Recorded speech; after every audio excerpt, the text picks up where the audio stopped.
Welcome to the Invincible Innovation Show, the podcast for changemakers. Each week, I talk to the most fascinating entrepreneurs and innovation leaders about innovation, strategy, and design. Hey everyone! Today we're going to talk about why do we fear innovation.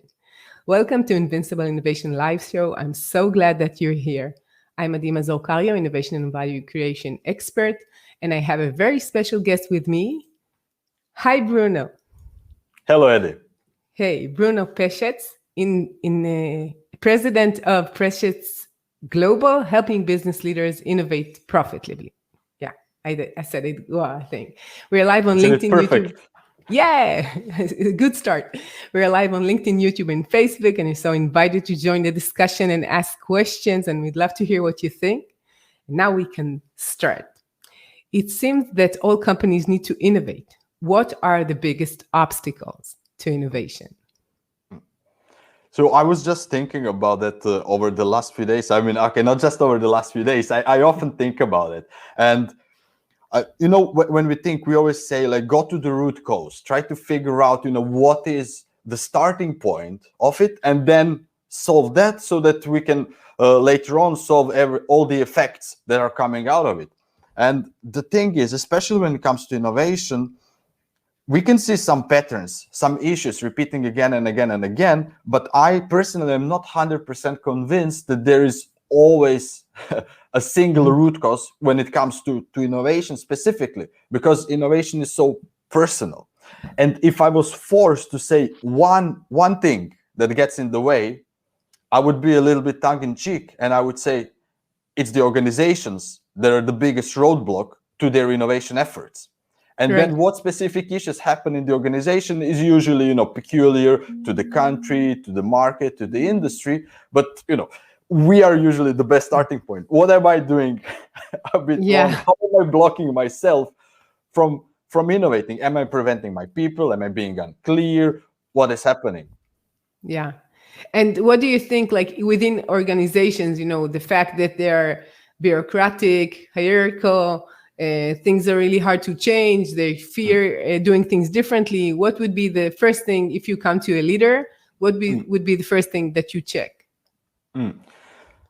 For a leader, so that's again a good question. I hope we will discuss it a bit later. So for leaders, I always check for two things. And that is, okay, first, are you really clear around what are you trying to achieve? And I know this sounds so obvious, but you probably have experienced the same when you actually go and the leader does have a clear vision, but doesn't really communicate it. So when you ask his or her management team, like, okay, what is the actual thing? What is the actual strategy? They will all give you a different answer. It will all sound similar, but isn't really the same. And this alignment is critical. And then the second thing to check is, okay, are you actually letting your people do the thing that you want them to do? Because what I've seen, so I'm based in Norway, and Norway has great employment laws. Like here, the work-life balance is great. Like in Norway, it's really great. Work hours are respected, etc. But that doesn't mean that just because you told people you're free to innovate, that people really are free to innovate. So, for example, it's common to say, okay, you can spend 20 to 30% of your work time on innovation project. But what it transforms into reality is that people work full-time their job and then add 20 to 30% of time on top of that. And that's not really sustainable, and it doesn't move the innovation projects further as fast as it could, and sometimes not at all. And these two things are really easy to check. Like you can immediately check them in one conversation, and fixing them is also usually trivial, while it has a really big return on investment if you want to. Yeah. And do you think, like, if somebody has a really great idea and he's investing these 20 times within his hours or after his hours, and he really grow it within the organization? That's kind of a question, because you cannot really grow anything by your own. You need more people, you need more resources, you need so much more than just a good idea and to work something on your own with. So do they have these structures, the processes, the way to do it? It's not enough just to tell them, you can work on it. they need to collaborate, they need the resources and money sometimes. So it's like it's not enough just to tell them, okay, you have time. Completely agree. And it's I love your question, what you said, like, is it enough to move it forward? And here, so in my experience, I mostly work with larger companies. That's why I say like corporate innovation. I just like to qualify what type of innovation.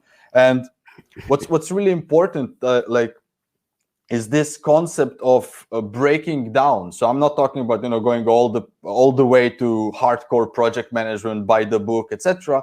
But kind of, there are certain things that can be done early on, and there are certain things that need to be done later. So this, if you're forced to go 20% route, that can work in the very, very early stage. So when just 1 to 2 employees are checking out, does this idea make sense? It works for that. But if you figure out that it makes sense and it needs to be scaled and developed into something, it's not enough. Yeah, you're so right. So we have Avikshit, right, saying thank you, and we're so happy that you're with us. So how could leaders, executives overcome the fear of innovation? So if we start, what do they fear? So my experience through conversation with different executives is the fears are humane. So usually high performers came to their position because they were able to reliably produce results. And what's inherent part of innovation is the uncertainty it brings. Now, these executives are usually good at fighting with uncertainty and ambiguity. But the thing is, with innovation, even with lean startup, design thinking, outcome-driven innovation, all the modern approaches to innovation, it's impossible to reduce uncertainty to zero. That just won't happen. So there is always uncertainty there, which means that at one moment you need to accept, okay, we have done everything we could to gather the evidence that we could have gathered. Now we need to decide, are we taking a jump or we're not taking a jump? And in a lot of cases, because innovation projects in large companies are usually high-profile projects, so their ego, and not just that, but their credibility is on the line. So of course they're a bit more careful. Like, it's not just am I going to fail or not. And we're talking about fail fast, celebrate failure. But come on, when you go into organizations, only failure that's celebrated is the one that has a spectacular turnaround. Yeah, right. So it was this way, but now we're making lots of money from a pivot of that, right? So, Exactly.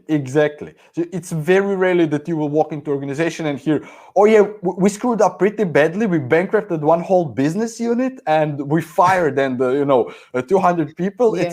That isn't celebrated. But that is, you asked me about what can they do about those fears, not the fears. So broadly, like 3 countermeasures. First one, always make sure that the innovation initiatives, projects that they're looking at, they should make sure that they do have some sort of pretty big upside. And the upside needs to match the size of the organization. So in one case, I was chatting with the global head of innovation for a global telco company, and I asked them, what's your biggest regret? And he said, well, we spent 2 years working on a project without checking it with the core business. And they developed a project that had around 50-60 million annual recurring revenue, which is great for a startup or a small company, but didn't even register on their P&L because it's in billions. So it was, you had a good project for 2 years that's unfortunately not big enough to make a difference to their business. So the easy thing for every executive to check is, okay, this opportunity, just roughly calculating or assuming, could it even make a bling on our business? If yes, let's move on. And then the second, so what I said, there will always be uncertainty in innovation, and it's impossible to guarantee the final outcome. That's just impossible. But what you're in full control, what every executive should at least be in full control, is controlling the expense. What we discussed earlier, like manpower, what do you give them access to, the structures you provide, all of that can be under as tight or as loose control as you want to, and should be, because every investment should be ultimately tied to some sort of a learning goal before there can be any revenue generation for early stage innovation teams and etc. And the third one, connected to the previous, like, how do we measure innovation? And that's, I really love that field, the whole field of innovation accounting, up and coming, and kind of the current best practice, the current best practice, I look at the 3 levels. So kind of measuring the strategy, innovation strategy, which is portfolio metrics, measuring the innovation management layer, which is basically the innovation funnel metrics, and then measuring the team level, which is speed of learning, how fast are they experimenting, how fast are they validating or invalidating, more correctly, assumptions, all of that measures before they come to actually conversion metrics, revenue metrics, and similar things. Yeah. And I'll stop actually, here. I'm going to go into what you're saying about measuring innovation, because I know it's something really important, and most people, it's like what they really usually start with is like, we want to have revenues, but first we're going to have people learning. And it's like only two sides. One is like without any measurement related to money, and the other one is like only the culture, people learning from mistakes. It's like only one thing, which is really hard to say that that's what we're doing, because it's unmeasurable in many cases. And the revenues will come in a year, in 2, in 3. But actually, you need to measure all these 3 and have these KPIs in front of you all the time. So everyone needs to know if they're reaching these goals or not, right? It's not enough to say we had this workshop. I completely agree. And as you were talking, I just had the visualization. I will need to draw it after our conversation. So I was just thinking, if we think about it as a line, so we need to have the measures from the idea blurb to the dollar. So you cannot just measure idea stage and the revenue stage, but you need to measure everything in between, and that will depend on from company to company. So how are ideas transformed into business models? How are they validated? So thank you for saying this. I need to draw it later after the call. We'll draw it together. And like what you're saying is actually they don't have this in front of them. So they don't have this line. They either have this or that or none of it. In many cases, just telling people you should innovate, and then it's like passing it on to the employees. But they don't have these structures of like, this is the number of investment we're doing. Like, that's the small bets that we're doing on these projects. That's a portfolio. That's the aims and the goals of the company related to that portfolio. So how do they relate to each other? How do we measure each one of them? How do we make them better and grow?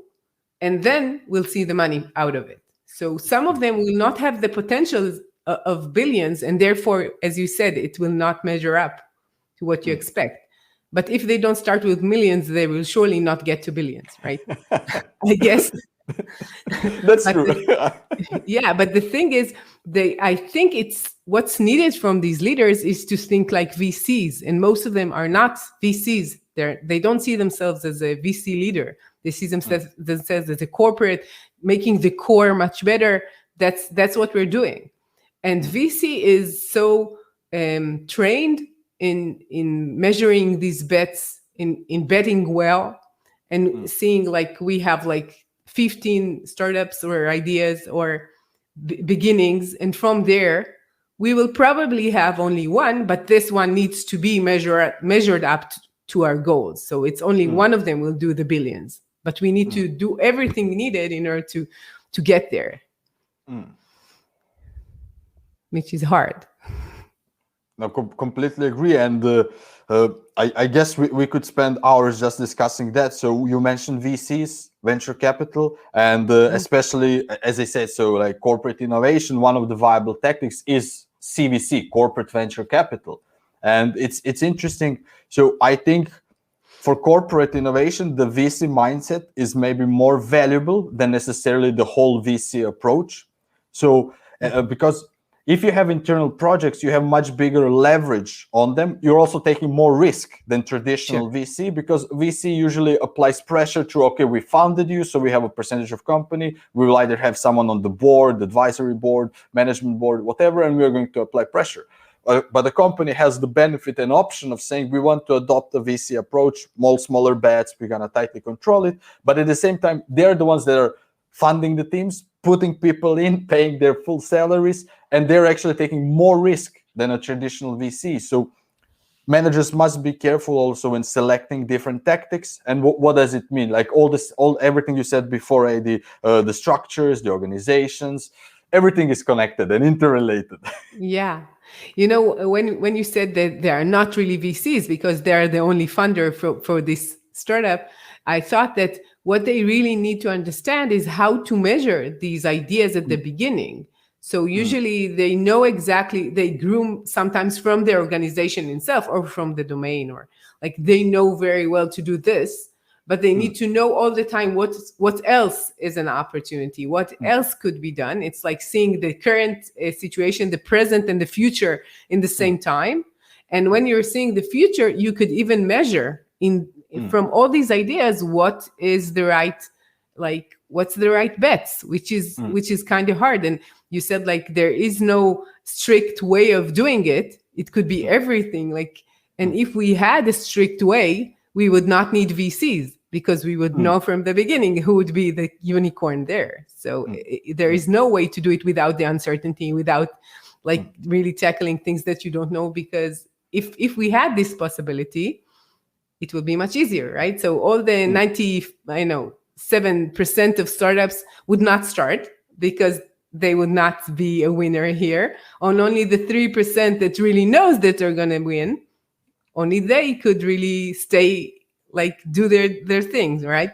But it doesn't work this way. Like, and I think that the fact that in innovation, there's the percentage of unsuccessful initiatives, projects, startups, so on, is so vast.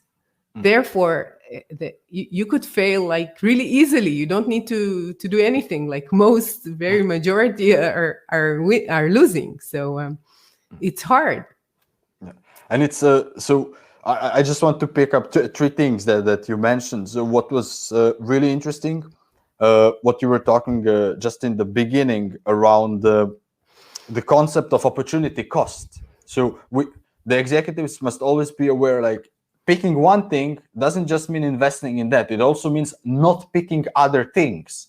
And opportunity cost is basically looking at, if we would have picked up something that might have been a better result, how much have we lost? So that is important. And especially now, so I am seeing more companies trying this approach of portfolio approach where they start much more teams and say, okay, we accept that they will fail fast. But the problem is, it's like taking spaghetti and throwing it at the wall and seeing what sticks. Even if you are taking that approach, they still need to provide frame for it. There still needs to be strategy. There still needs to be some sort of a boundary. So you're not saying, if you're a financial institution, you're not saying, let's start another McDonald's. We're not starting another fast food joint. We might be starting financial product for fast food joints. That's perfectly fine. But we aren't going to start a fast food joint. So even when innovation, we say it's about thinking about outside of the box, I often say, well, it's not. It's about defining the box. And then just do out in whatever you want. But if you don't define the box, you're just shooting in the dark. You're not really trying to do something. You're not doing that. You're just trying. And do you think that most like CEOs and C-level managers, do they lack this ability to define the box differently, or they just don't have the structures and the way and maybe, like the methods in order to do so?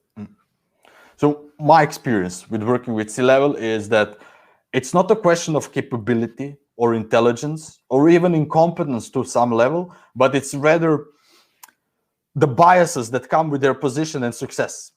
So what I usually tell, and I learned that or read it from late David Casey, is competent employees can make even the shittiest of strategies work. So if your employees want to make something work, they will make it work, even if your description wasn't perfect, if your organization isn't perfect, if your structures aren't perfect.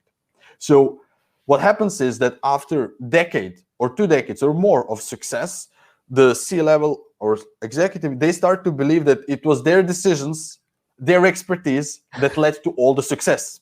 Yeah. They slowly start forgetting because they're starting to get more and more disconnected unless they have a very, very strong peer relationship and are constantly inviting this type of feedback. They lose this connection. And that is where, for example, people like you and me, Eddie, come into role, because when we come as outsider experts, it's easy to see and point a finger. Listen, You know you need to do A, B, and C. You just told me that you need to do A, B, and C, but you're doing D, E, and F. Why? Yeah. And we start the conversation from there. So it's usually what I like to say, holding a mirror and saying what you told me isn't what's reflected in reality. So let's start the conversation. Why is that so? Yeah, but it's really interesting that you defined it as like they're so sure of themselves because they had so many successes to the point that they were where they got to, that sometimes even like putting a question mark is hard for them. So it's like defining themselves within the organization first. Like, yeah, this is what we've done. We've been successful with that. And maybe it's not due to our talents, it's too hard work with people that we work with, or so many collaborations created that. But more than that, I could be more than what I describe myself to be right now. I could do things a bit different. I could take maybe more risk. I could learn new things that I don't know currently. And I could think more than this revenue, like this quarter revenue, the next quarter revenue. I can think even further that. So it's like redefining actually, how do you see yourself as a leader within the organization? Do you agree on that one? Does it make sense? It makes absolute sense. So once the conversation gets started, then it's definitely for every individual. So I like to say everybody in an organization should have the right to innovate, but should not be forced to innovate, because there are often conversations to innovation that are echoing the conversations around quality. So quality should be everyone's job. Yes, everyone is responsible for quality, but that doesn't necessarily mean that everybody is measured on quality, unfortunately. When it comes to innovation, some people are trying to say the same. Well, innovation is everybody's job. Yes, sure, but I would go in the direction that everybody should have the right to propose ideas and ask, can I work on this idea? But I wouldn't go to say to force everybody to do that. And tying that into our conversation around conservatives, executives, not conservatives. Yeah, that was a Freudian thing. So going to there are different type of people.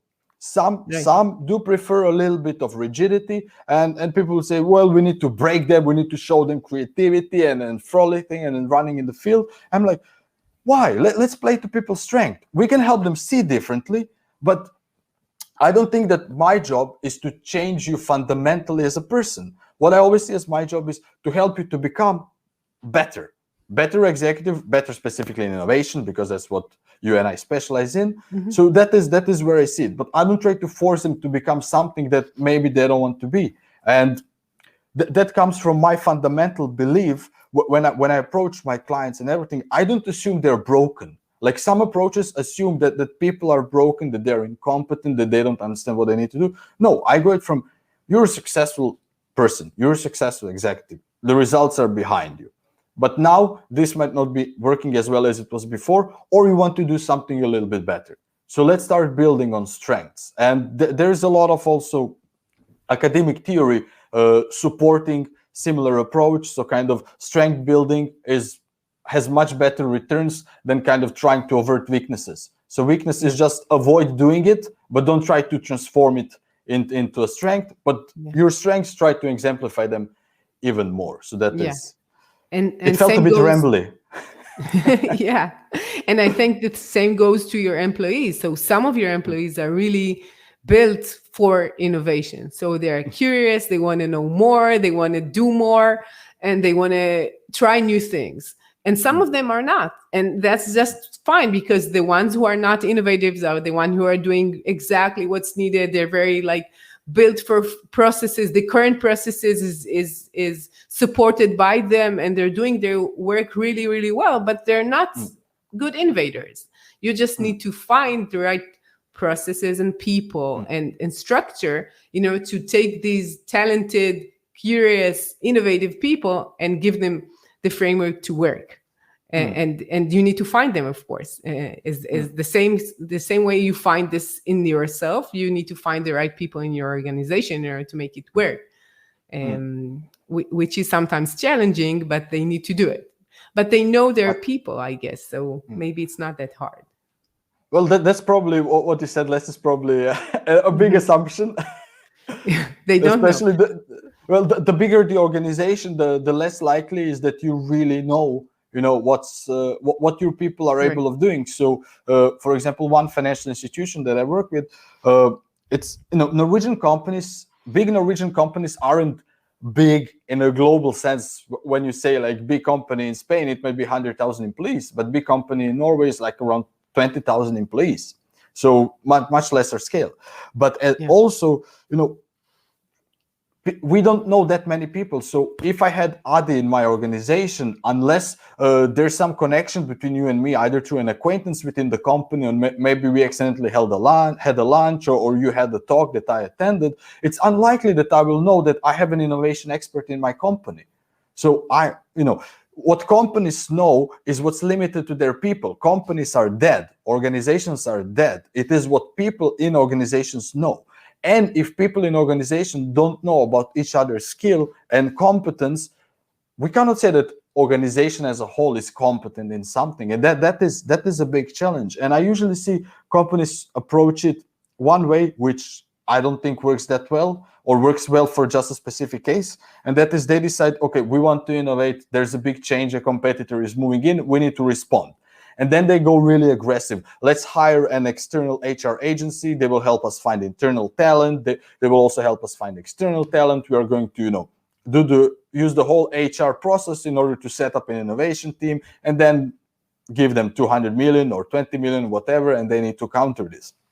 But everything that you said before, I think, is a better approach, which I would summarize as companies need to continuously create space for innovation. And when I say space for innovation, I'm not just talking about physical space, which is usually the least important thing and the most visible thing, like Post-it notes, colored walls, nobody cares about it. But creating space in the sense of incentives, like why should I innovate? Why should I break my back to create a new revenue stream for organization to get a tap on my back? So incentives can be anything from stock to bonuses or non-financial benefits. So everything is possible, but there needs to be an incentive structure. So that's one. But also support systems like access to HR, access to legal, access to IT, access to all these functions that exist within an organization but cannot be used by average Joe. Not even executives can freely use that. So a head of business unit, even though he or she wields a lot of power, can rarely just go to group IT or group procurement and say, well, this is what I'm gonna buy. They can just fire back, follow the process. Yeah. Right. You want to hire a startup, follow the process. We don't care. And the process is for big vendors. Yeah. And like it's more than that. It's like you want to get connected to our clients, talking to sales, talking to support, to customer care. Like we want to hear what our clients need, to build the right things for them or to adjust the right things for them. And even that, in some cases, is really hard for people just to get to the clients and to listen to that. And in many cases, it's either the finance part or the legal part, which is like, which are doing their job. I'm not complaining, but they're doing their job and trying to protect really firmly the revenues and the legal part of the company. And sometimes it's contradicting to doing things differently, to working differently and trying new things. And sometimes these people need to even persuade them really, really hard until they get the opportunity to do so.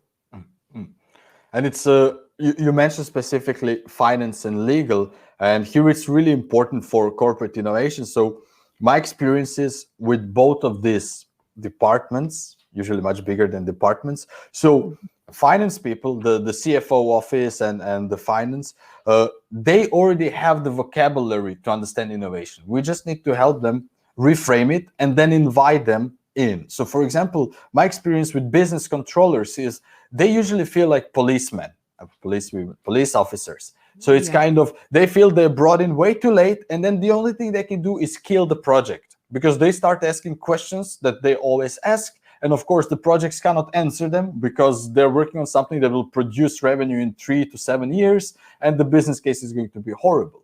But if if they're involved early enough and it's explained, hey, listen, traditional valuation won't really apply to this project. What we would really appreciate is if you could attempt like a simplified options type of valuation, if we could do that, if we could have a range instead of a specific point, if we could do range estimates. And they will say, yeah, I know, I mean, that's within my skill set. I understand the approach you're doing. Let's figure it out together.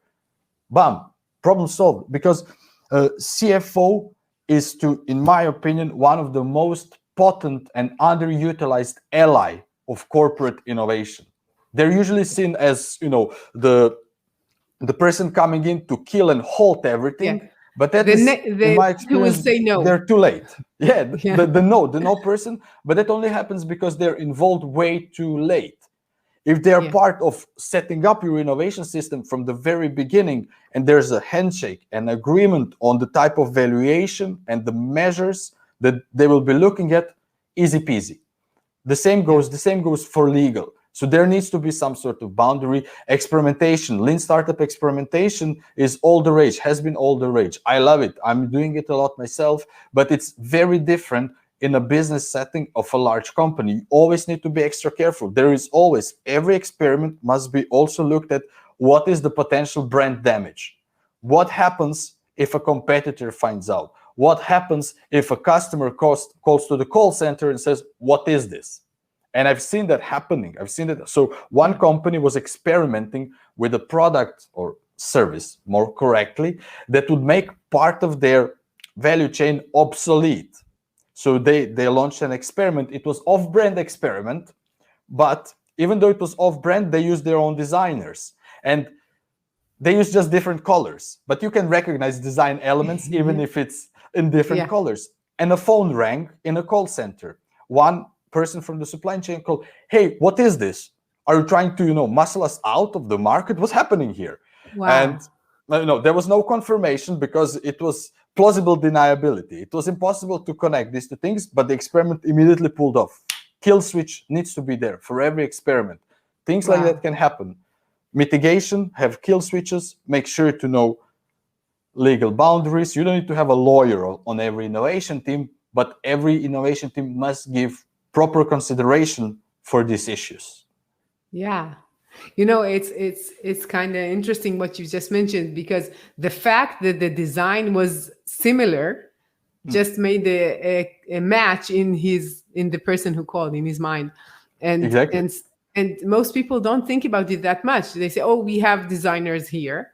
They could do it. And these designers mainly, they work on the same type of designs for years. If they're working in corporates, it's not like an agency doing so many different type of design, and they're not that versatile in many cases. These designers are they know exactly the brand guidelines, and even if they're changing the colors, this is what they're doing. And nobody really noticed it, even it's so obvious it's related, but the clients do see that, actually, it seems. So maybe you need to disguise yourself more than just hiding the logo. That's what we see here. So what is the most important element of innovation as you see it? Well, if we boil it down to one element, human. Human. Yeah. I mean, it doesn't happen in a vacuum. It doesn't happen by itself. It is the right people at the right time, on the right thing. Otherwise, it's, even if you follow all the best processes, it might fizzle out. As we discussed half an hour ago, there is no guarantee of outcome. So I once worked on a product that we made. It was in its category the best product in the world. It was so good, no one believed us. So we had to take it on a tour across the world to demonstrate it to our clients. And it was ultimately a financial failure. So even though we did everything right, everything by the book, we failed on some other aspects, because innovation is also not just one person. It is a series of humans, a ecosystem, as it's popular to say today. And everything is interrelated, everything is interlinked, and you need to take care for everything. At the same time, there's a psychological and emotional burden when you really need to think so broadly, but you shouldn't weight yourself or be too much punishing on yourself if something falls apart somewhere in the whole system. Because to me, what I usually advise is, do the best work you can and sleep well. That's it. If you do the best work you can ethically, then you have nothing to worry, even if failure comes, because there's nothing to be ashamed of. Right. So we're almost done with our time. So I'll ask Louis only like two things in the end. So what's your number one tip for leaders who want to innovate? Number one tip for leaders that want to innovate: remember that most of the cases, alignment is more important than being right. Yeah, being right is something. So, people love the feeling of being right. They love and you're wrong, which is like the other part of being right. Yeah. And I totally agree that what you said is like, it's resonating with what we just mentioned, that sometimes they're so sure of themselves when they got to this level in the ladder and the corporate ladder. Sometimes they feel like, I'm the one. I'm this person. And I see that a bit changing the way that we define leadership, right? So in the past, it was very more hierarchical, like I know and you don't, I decide and you don't, I have all the knowledge needed, to do the decisions, and I don't need to consult and to collaborate that much. And I feel that in the last few years, leadership is defined differently a bit, and good leadership is not only being the CEO, being the one who gets the most money. It's not enough. In some cases it does, but it's not enough. So I think it's really important just to think about being humble, which is like a characteristic not attached to, when we think about the CEO, we don't think about a humble person in many cases. But this skill or characteristic is really needed, especially when innovation is dealing with the unknown. So you don't know. So you need to be humble and just look at it and say, I really don't know, but I could learn. And sometimes I think that they even need to unlearn some of those things.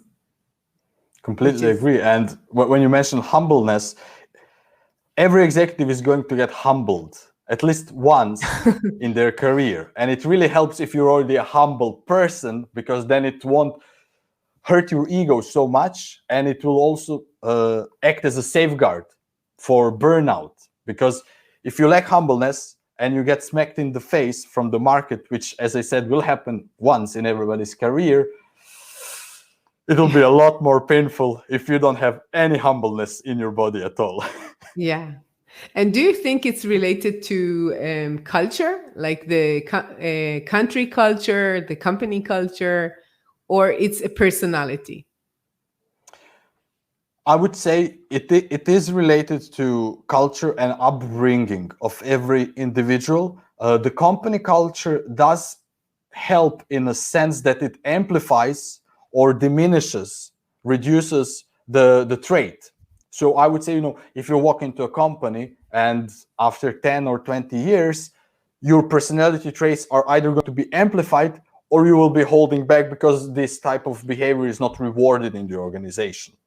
So, and as we discussed, it's a little bit different for executives, because the longer they are, the more disconnected they get from the rest of the organization. So then it will be mostly in the peer circle of the management team. And as you said, it used to be different. Our organizations inherited organizing, leading, and managing from military organizations. And it's funny because now you have business organizations that are similar to military of before 100 years, while modern militaries moved way beyond such organization. Yeah. So this command and control, very, very outdated. Yeah, I totally agree. I totally agree with that. And like in Israel, you have lots of everybody goes to the army; it's mandatory. So we have lots of people going from the army to building structures, but startups are so like different than structures in general. They're unstructured, so it's like a bit like neutralizing the effect, I guess.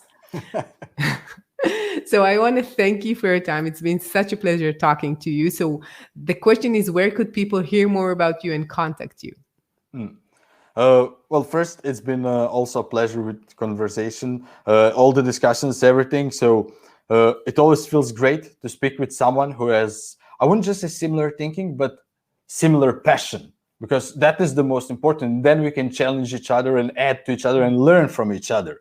Because Right. if you're just saying the same thing, it's no learning. It might be fun, but it's no learning. So thank you for Right. that, Heidi. And Welcome. for where people can find, so we discussed a lot about fears and failure and things like that. So I recently published 9 big don'ts of corporate innovation. Everybody can find it for free on my website, which is www.pesec.no.